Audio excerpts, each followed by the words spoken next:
కృపామయ TV వీక్షకులందరికీ క్రీస్తు వారి పేరిట శుభాలు వందనాలు తెలియజేస్తున్నానండి. శక్తి కొలది ఇవ్వడం గురించి బైబిల్ ఏం చెప్తుందో మీకు చెప్తాను. దశమ భాగాలు ఇవ్వండి ఇవ్వండి ఇవ్వండి అని గొంతు అరిగిపోయేలాగా గొంతు చించుకుని అరుస్తున్నటువంటి దౌర్భాగ్యపు దైవజనులందరికీ కూడా ద్వితీయోపదేశకాండము 16-17లో ఇశ్రాయేలీయులు వట్టి చేతులతో యెహోవా సన్నిధిని కనబడక నీ దేవుడైన యెహోవా నీకు అనుగ్రహించిన దీవెన చొప్పున, అండర్లైన్ చేసుకోండి, దీవెన చొప్పున, అనుగ్రహింపబడిన దీవెన చొప్పున ప్రతివాడు ఇవ్వాలి, కానీ తన శక్తి కొలది ఇవ్వవలెను.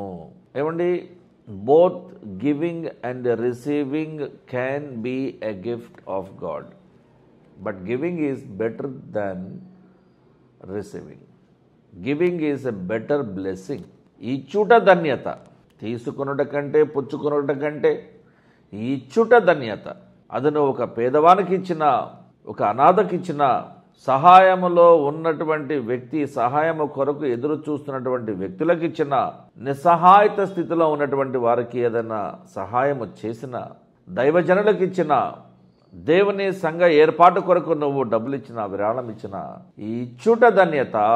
సామెతల గ్రంథము 11వ అధ్యాయంలో 24-26 వరకు ఇలా ఉన్నది. వెదచల్లి అభివృద్ధి పొందేవారు ఉన్నారట, తగిన దానికంటే తక్కువ ఇచ్చి, అంటే ఇవ్వగలిగి ఉండి కూడా ఇవ్వని వారు ఉన్నారు. తగిన దానికన్నా తక్కువ ఇచ్చి లేమికి వచ్చేవారు కూడా ఉన్నారు. ఎక్కువ ఇచ్చి ఎక్కువ సంపాదించేవారు ఉన్నారు. అసలు ఇవ్వక లేమికి గురయ్యేవారు, అంటే పేదవాళ్ళు అయ్యేవాళ్ళు కూడా ఉన్నారు.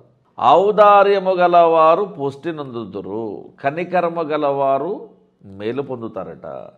నీళ్లు పోయే వారికి నీళ్లు పోయబడును, సహాయము చేయవారికి సహాయము అందించబడును. ధాన్యము బిగబట్టు వానిని జనులు శపిస్తారు, ఆ ధాన్యమును అమ్మే వాని తల మీదకి దీవెన వస్తుంది.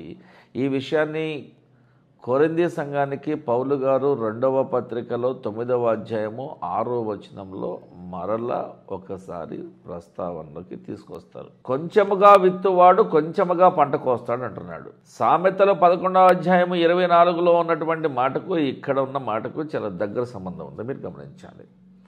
కొంచెముగా విత్తేవాడు కొంచెంగా పంట కోస్తాడు, సమృద్ధిగా విత్తేవాడు సమృద్ధిగా పంట కోస్తాడు అని ఈ విషయమై చెప్పవచ్చును అని ఉన్నది. అయితే ఎక్కువ ఇచ్చే వాళ్ళకి ఎక్కువ, తక్కువ ఇచ్చే వాళ్ళకు తక్కువ. ఇది డబ్బుల గురించినటువంటి ముచ్చట కాదండి. మేలుకరమైనటువంటి సేవ చేయడము, మేలుకరమైన సహాయాన్ని చేయడం అని అర్థం.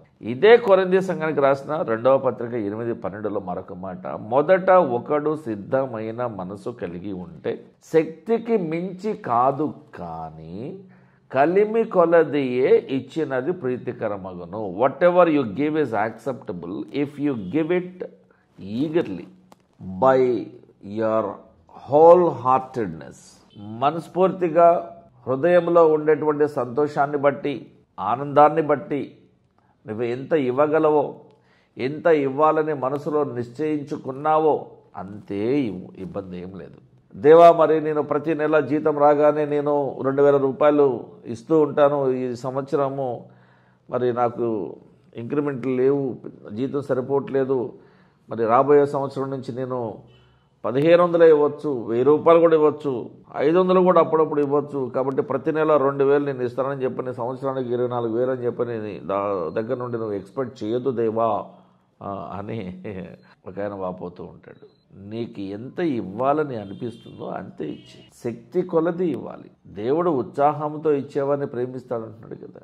క్రీస్తు లాంటి ప్రేమను ఆభరణము వలె ధరించేవారు, క్రీస్తును నిజముగా ప్రేమించేవారు, క్రీస్తుని అనుసరిస్తున్న అనగా నిస్సహాయతా స్థితిలో ఉంటున్న క్రైస్తవులకు సహాయము చేసే విషయమై వారికి తోచినంత కాకుండా వారు నిజముగా ఇవ్వగలిగినంత ఇచ్చి, ఏమండి, తోచినంత కాదు, నిజంగా ఎంత ఇవ్వగలరో ఆర్థిక స్తోమతను బట్టి ఇవ్వగలిగినంత ఇచ్చి అవసరములో ఉంటున్నటువంటి క్రైస్తవులను ఆదుకొనవలసినదిగా పౌలు గారు కొరింథీ సంఘము వారిని అభ్యర్థించాడు. అడిగినంత ఇవ్వకపోతే మీరు శపించబడతారు అనేమి ఆయన భయపెట్టలా. నేను ఇంత ఇవ్వమంటున్నాను, ఇస్తేనే, లేదంటే మీరు కష్టం అని చెప్పని ఏమనలే ఆయన. ఈ డబ్బులు నాకేం కాదు, ఇక్కడ ఫలానా యెరూషలేములో క్రైస్తవులు ఉన్నారు, యూదులు ఉన్నారు, విశ్వాసులు ఉన్నారు, వారు భయం గుప్పిట్లో బ్రతుకుతున్నారు, కాబట్టి వారికి సహాయార్థమై ఇవ్వండి, ఇవ్వకపోయినా పర్వాలేదు మీ దగ్గర లేకపోతే అన్నాడు. క్రీస్తు లాంటి ప్రేమను చాటుకొని క్రీస్తు ఇచ్చేటువంటి ఆత్మీయ వరములను మీరు పొందుకోండి అని కూడా అన్నాడు కొరింథీ సంఘం వారితో. మీరు నిస్సహాయ స్థితిలో ఉన్నటువంటి క్రైస్తవులను ఆదుకున్నట్లయితే యేసుక్రీస్తు ప్రభువు మీకు కొన్ని వరాలను ఇస్తాడు. ఈ వరములను మీరు ఒక రిటర్న్ గిఫ్ట్గా యాక్సెప్ట్ చేయండి అని వారికి ఒక సలహా ఇవ్వడం జరిగింది. ఇదే 2వ కొరింథీ పత్రికలో 9:7 చూడండి. సన్నగ కొనకయు బలవంతముగా కాకయు ప్రతివాడును తన హృదయంలో నిశ్చయించుకున్న ప్రకారం ఇవ్వాలి, దేవుడు ఉత్సాహంగా ఇచ్చువానిని ప్రేమిస్తాడు అని అంటున్నాడు. అనగా ఫ్రీ విల్, అనగా నీ శక్తి కొలది, నీ మనసులో నువ్వు నిశ్చయించుకున్నంత మాత్రమే ఇచ్చే, అంతకు మించి ఇవ్వకపోయినా పర్వాలేదు. కానీ నీ శక్తికి మించి ఫలానా సంఘంలో ఫలానా పనికి మాలిన ఒక దైవజనుడు ఒక రిక్షా నడుపుకునేటువంటి వ్యక్తిని నువ్వు నా నెక్స్ట్ ప్రోగ్రామ్కి స్పాన్సర్ చేయాలి అని అన్నాడు. అయ్యా, నేను రోజుకి 50 రూపాయలు కూడా సంపాదించలేనయ్యా, 25,000 నేను ఇట్ట, నీకు 3 నెలల టైం ఇస్తాను, 25,000 జమ చేసుకో, దేవుడు నీ రిక్షా తీసేసి నీకు క్యాబ్ ఇస్తాడన్నాడు. పాపం ఆయన నానా కష్టాలు పడి అప్పులు చేసి తీసుకొచ్చి 25,000 ఆయన చేతికి ఇచ్చాడు. ఆయన ప్రోగ్రాం చక్కగా టెలికాస్ట్ చేసుకున్నాడు. కానీ ఈయనకి ఉన్న రిక్షా కూడా అమ్ముకుని అప్పులు తీర్చుకోవాల్సి వచ్చింది. ఆ రిక్షాతో అప్పులు తీరలా, ఒక చిన్న అప్పు తీరింది అంతే.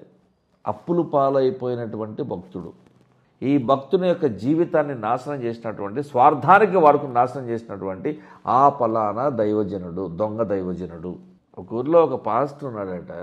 ఆ పాస్టర్ ఏం చేసిందంటే, ఒక అన్యురాలు వస్తే ఆమె ప్రార్థన చేయించుకున్నదట. ఆ తర్వాత ఆమె ప్రెగ్నెంట్ అయ్యి పిల్లడు పుట్టాడట.